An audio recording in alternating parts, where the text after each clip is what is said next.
I know somebody will be asking, why is Official Survivor standing today? Don't worry, I'm going to sit down. But for now, I'm standing today because before we get down into it, I want to, chip you in. We call it Kokonsa. Are you aware, guys? Ghana joined Sahel. That is how I can put it. Are you aware right now that Burkina Faso bought a part of our port in Ghana, so that their trade and movement of goods can be smooth, uninterrupted? Are you also aware that John Dramani Mahama is now championing an agenda which focus on getting a direct flight from Ghana, straight to Burkina Faso? He said at least once a day. Are you also aware that, you see, let me not pull everything out. Let's get down into it, all right?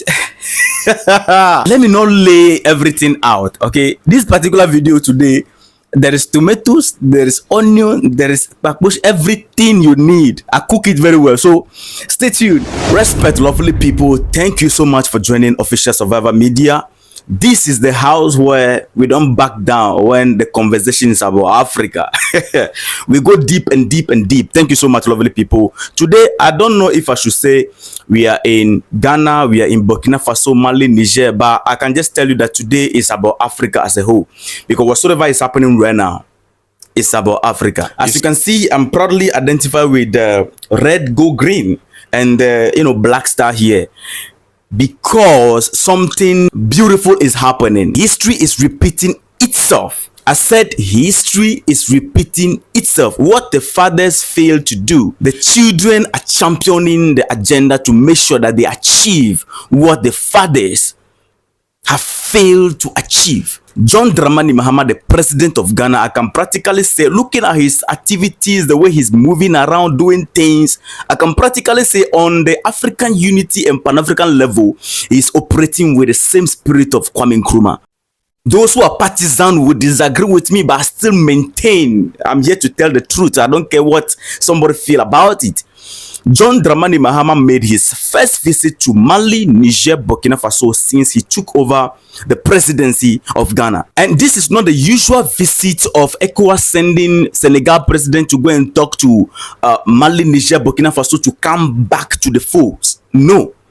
Or to come back to ECOWAS. No, this is a conversation. This is a historic visit accompanied by meaningful conversation and historic activities. Right from 8th March to 10th March 2025, John Dramani Mahama, the president of Ghana, was in the AES region.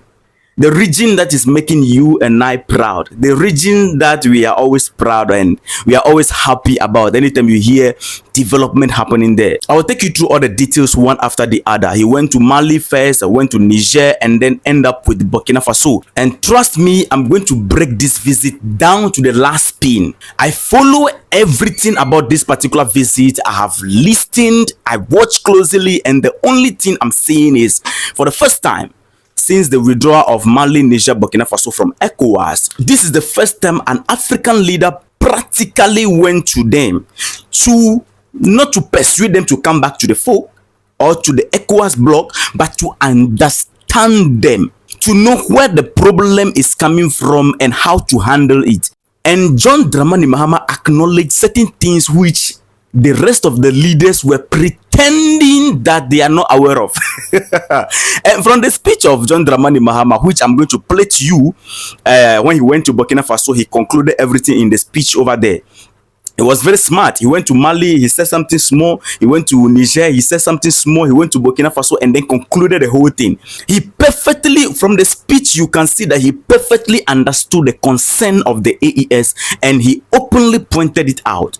You will hear from his own mouth. John Dramani Mahama made it clear that African leaders, he acknowledged the fact that African leaders cannot be trusted. So, practically, he's trying to tell us that since the Sahel cannot trust the African leaders, history is there to guide us to understand why African leaders cannot be trusted. Because when you look at history, we have become, the good leaders who want to champion an agenda outside the Western influence have always been betrayed by their own people. So lovely people, if you're already on board, thank you so much. And guys, thank you so much for 40k subscribers already. As at the time I'm making this video, we have 40k subscribers, 40k survivor family.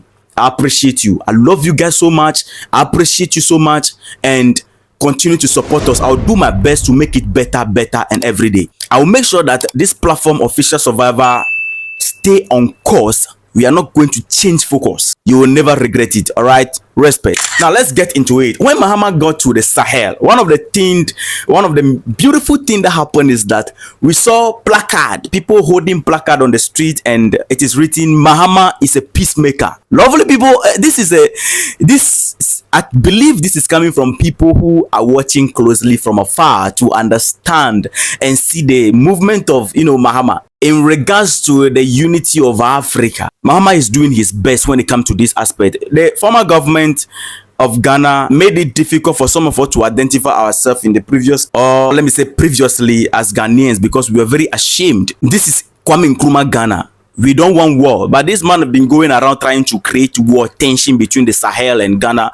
This is a man who is not guided by history. Mahama is well guided by history. Now, the journey of John Dramani Mahama to the Sahel, the journey started from Mali, as the president of Ghana, John Dramani Mahama, paid a working visit to Bamako, Mali, as part of his commitment to, strengthen regional cooperation and to foster good neighbor relation between Ghana and the Sahel. Mahama was warmly received by Malians together with their president, Assimi Goita. Assimi Goita is the president of AES. If you don't know, I'm just telling you. He was received warmly at the airport before proceeding to the presidential palace for closed-door discussions. Normally what they do is that they go, they move from the airport and go to the palace, presidential palace, have their indoor conversation, then they come out to give a press conference to tell the public the detail of the key highlight of their conversations indoor. And we must agree that the visit highlight the historic bond between Ghana and Mali, and also it marked John Dramani Mahama's efforts to engage the AES countries on issues concerning security, trade, and diplomatic cooperation. After Mali, Mahama continued his diplomatic tour to Niger and then end up in Burkina Faso. So after they went in and then have their indoor conversation, coming out to give a press conference after the meeting with Assimi Goita, Mahama emphasized the long-standing friendship between Ghana and Mali, which is built on the foundation laid by their founding leaders, Dr. Kwame Nkrumah of Ghana and President Modibo Keita of Mali. Many people don't know about this particular great man, and this is what John Dramani Mahama said. Brother President of the Transition, President Goita, for the warm welcome we've received since we arrived here. As a brotherly country, everybody knows the historical relations that have existed between Ghana and Mali since the period of our first presidents, Modibo Keita and Dr. Kwame Nkrumah. Ghana and Mali have had a very close relationship. And so I came on a friendly visit. You see, when I heard this speech from Mahama, I was like, oh, wow, this is a man who is guided by, history. Many people in this generation might not understand why President Mahama has to refer to the relationship between Kwame Nkrumah and Modibo of Mali. To put you in the right direction, why it is necessary to remember these people at this particular juncture. Let's establish the fact that those who forget their history will always, or those who don't know their history will always miss their step when making decisions in the future. So it is necessary for us to understand, history and to know our history. So when things are happening and unfolding before us, we can read between the lines and understand what is happening. Kwame Nkrumah of Ghana and Modibo Keita of Mali, these two shared a strong bond rooted in their common vision for Pan-Africanism and the liberation of Africa from colonial rule. Both leaders were among the most influential figures in Africa's independence movement during the mid-20th century. In terms of Pan-Africanism, Kwame Nkrumah and Keita were stout advocates of African unity that you and I believe in right now. They believe that Africa countries needed to work together to achieve political and economic independence. When we talk about their view on governance system, both leaders supported socialist policy, which focused on state-led economic development and social welfare to uplift their nations. When it comes to foreign policy, these two maintain the policy of non-alignment. During the Cold War, they both promoted the idea of Africa remaining neutral, free from influence by Western or Eastern blocs. And lovely people, I'm announcing to you right now that we have a foreign minister who solidly, Ablakwa Okujeto, that's his name, who solidly, we now have a new foreign minister, let me put it that way, who solidly believe in the idea and the vision of Kwame Nkrumah. It's like when he's speaking, you can see this is a Kwame Nkrumah student, all right? Now, they had the political collaboration, the formation of Ghana, Guinea, Mali Union. What you are seeing happening right now between Mali, Niger, Burkina Faso, which is the Confederation of Sahel States, it has happened before between Ghana, Guinea, and Mali. Mahama has just proven to be a man guided by history. Let me give you a short one. In 1958, Ghana under Kwame Nkrumah and Guinea under Sékou Touré, they formed a political union aimed at promoting Africa unity. Now, Mali under Goita joined this particular union in 1961, creating the Ghana, Guinea, Mali Union, just like Mali, Niger, Burkina Faso. The union was an ambitious attempt to create a federation of independent African states, but along the line, the union faced challenges and collapsed by 1963, or collapsed in 1963. And remember, 1963, a lot happened, which I will not go down there. And what you are seeing right now happening in the Sahel is that what the fathers failed to achieve, the children have decided to make it work. And so when you see Mali, Niger, Burkina Faso coming together, and Ghana is now engaging them with this high level of conversations, then you have to understand that the president of Ghana currently, regardless of the activities concerning the governance of Ghana, which I have little problem with that I can talk about as a citizen, the man is a man guided by history. Nobody can dispute that fact. Now, despite the union's collapse, Nkrumah and Goita maintained a strong personal friendship and mutual respect. They continue to advocate for African unity through the Organization of African Unity, OAU, founded in 1963. The relationship between Goita of Mali and Kwame Nkrumah of Ghana is remembered as a symbol of early efforts to forge African solidarity and cooperation, setting a foundation of modern Pan-African ideals. So His Excellency John Dramani Mahama, understanding and knowing this historical fact, he is acting based on these historical patterns. He is a man, I repeat, guided by history. The reason why the MPP under the Akufo-Addo government was strongly against the Sahel is because they also had, or let me say, they also have a history. When you trace their roots, the history of the MPP from the beginning, it started with the overthrow of Kwame Nkrumah. The downfall of Ghana started with the MPP party. They are the same people. They are only changing names. A party against the ideas of Nkrumah. They have exhibited this countless times. Recently, we nearly had a vice president whose name is Napu, a man who publicly disrespected Kwame Nkrumah, expressing how the MPP party see Kwame Nkrumah. They hated him with passion. If Ghanaians can be guided by history, this guy should not even get closer to the presidential seat. In the first place, they should not even get there. Let me move forward with the conversation. Let us not make it political. Let us keep it clean. I'm just trying to let you understand that Mahama is guided with the right history. Because no sensible African will stand against people coming together. The only people that I know that they always stand against the unity of Africa, you know them, these people, that is what they do.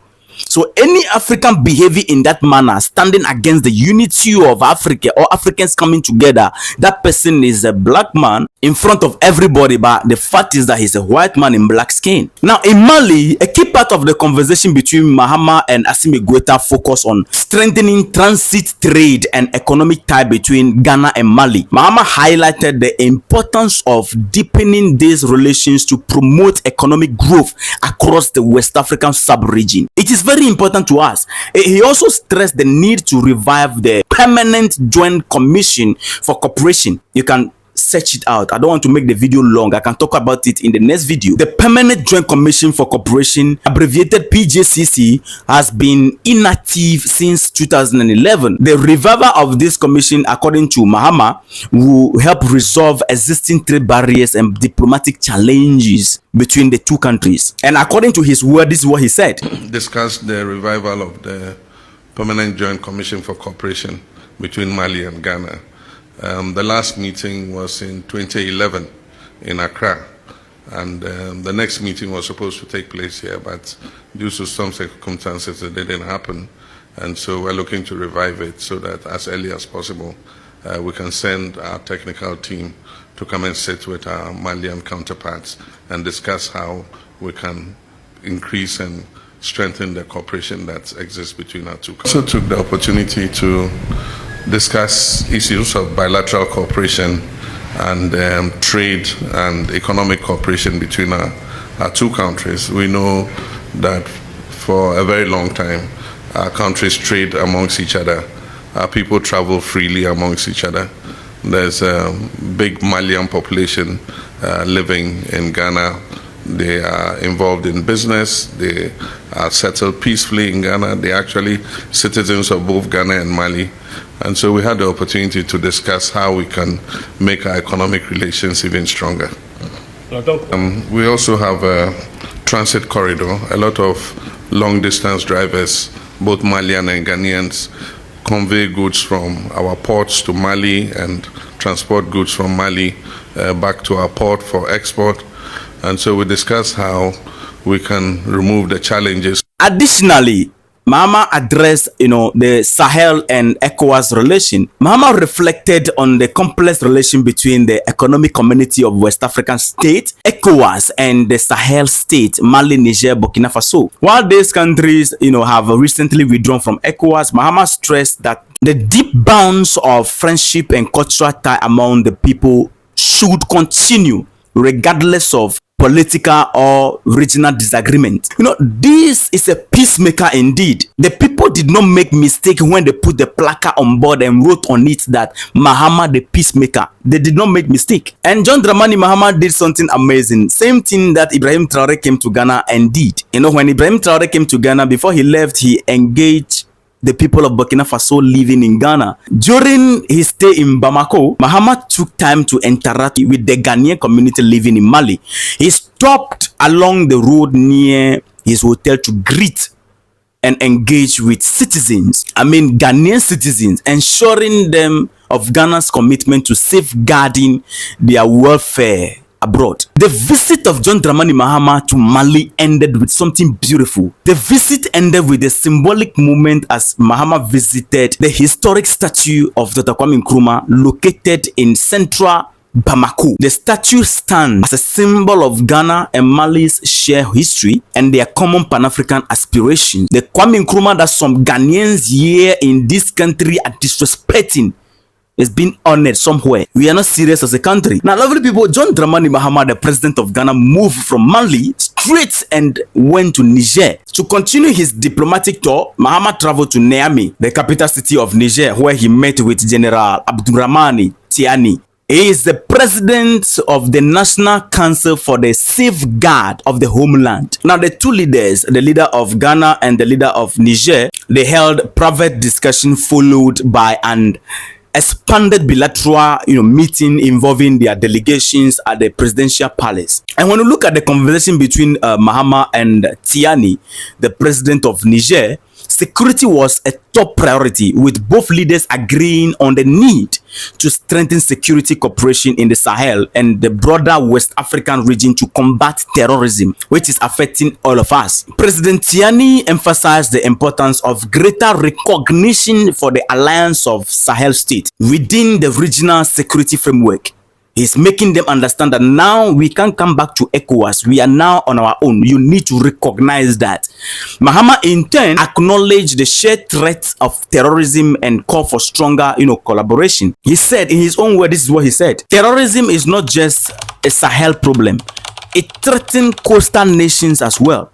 We must work together to ensure the safety of our region. Now, trade also was another major point of discussion. Both leaders emphasized the importance of facilitating smooth and unimpeded trade between their countries. Mahama noted that Ghana has long benefited from Niger's agricultural export, and he expressed his commitment to strengthening this economic relationship to maintain it. Now, from Niger, John Dramani Mahama finalized his visit by visiting the Lion of Africa, Ibrahim Traoré.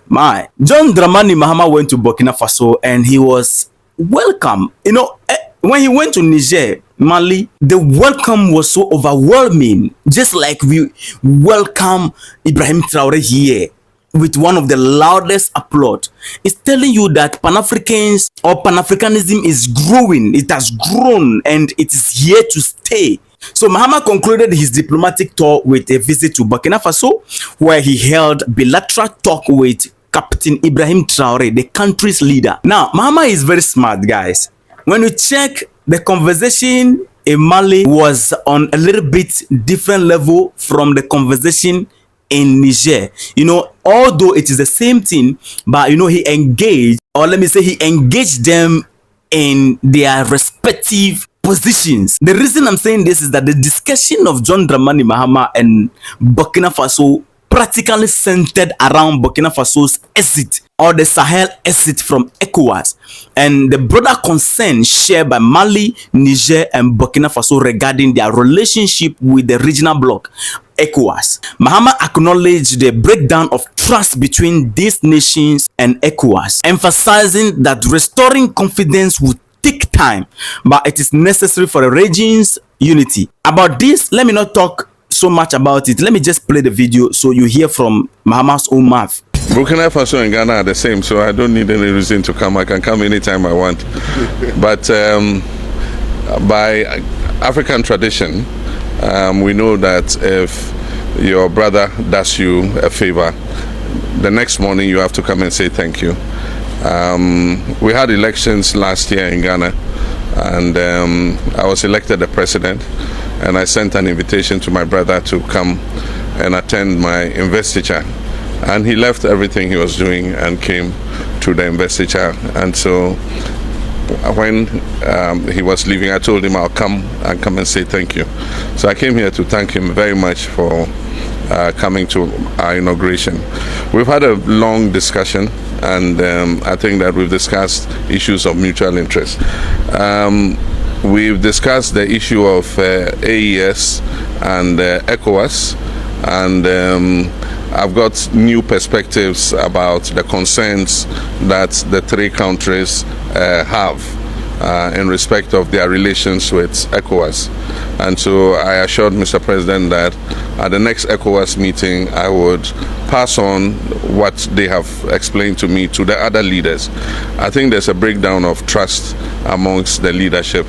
It will take time to rebuild it, but we have to work on it so that we restore trust and confidence with each other, so that we can work together, even if we are not part of the same regional body. So we discussed that. We also discussed security. I mean, in Africa we say when your neighbor's house is on fire, you have to help him to quench it, otherwise it will spread to your own house. This issue of terrorism started with Mali, and it spread gradually into Niger and now into Burkina Faso. And like I said, terrorism is like a cancer. If you don't fight it together, it will spread throughout the body. So how we can collaborate in terms of the fight against terrorism is another issue we discuss. But then also we discuss the issue of our economic relations in respect of trade between our people, free movement of our people between our countries, and how we can improve the transit trade through Ghana for Burkina importers who bring their goods through Ghana to Burkina. How we can improve the transit corridor so that they're able to do that without any disturbance. We also discuss issues about the trade between us in agricultural products. We export some products to Burkina Faso, and Burkina also exports some products to Ghana. So we talked about how we can facilitate that trade. So those were the key things. We're also looking at a possible direct flight from Accra to Ouagadougou. At least once a day. There's an airline in Ghana that wants to start that flight, and then also how we can increase the supply of power to Burkina Faso, electricity exports to Burkina Faso, and also the transit corridor for petroleum products. Recently, Burkina has bought a storage terminal in Tema. And so we're looking to see how they can use the pipeline. We have a pipeline to Bolgatanga, and we want to extend it to Ouagadougou so that we can push the fuel and diesel products through. And so these are mainly the issues we discussed. Lovely people, you can see that before Mahama came on board, both the African Union and ECOWAS, nobody was in their right mind to tell them that let's go this way. No. Akufo-Addo was there pushing, attack agenda, building tension between us. I tell you, when Mahama was sworn in, I told you that one of the things that I'm happy about when Mahama won the election is that at least my fear of always checking what Akufo-Addo is doing around the Sahel, my fear of always checking what is going on, are they going to attack the Sahel, is over. Now I can sleep peacefully, knowing very well that Mahama is not going to allow that nonsense to happen. Lovely people, we are on a good path. We are on a good note. But let me not talk too much. Let's meet in the comment section. Let me know your thoughts in the comment section. And also, don't forget to support me, Official Survivor. All right, hit the like button to push the narrative out there. And also, be part of the family by subscribing to the platform. All right, respect.